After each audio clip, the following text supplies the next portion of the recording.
السلام علیکم۔ آج میں آپ کو بہی پال کی پکچر دکھاتا ہوں، ویڈیو دکھاتا ہوں کہ بہی پال کیسا ہوتا ہے۔ یہ دیکھیں، یہ بالکل سیب کی طرح ہے لیکن کلر اس کا چینج ہے اور سخت ہے، یعنی نرم نہیں ہے، کھانے میں خشک ہے، جس کے بارے میں حدیث میں ہے کہ یہ کھایا کریں، اس میں طاقت بہت ہے۔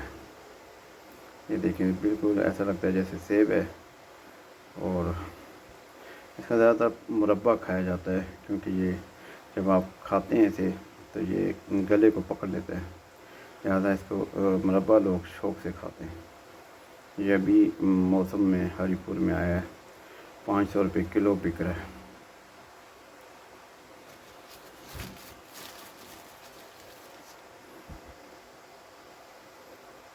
یہ دیکھ لیں، یہ اس کا پتا ہے اور یہ اس کا پھل ہے۔ میں اس کو دبا رہا ہوں لیکن یہ بہت ہی سخت ہے۔ اللہ تعالیٰ آپ کو اپنے حفظ و امان میں رکھے۔ اللہ حافظ۔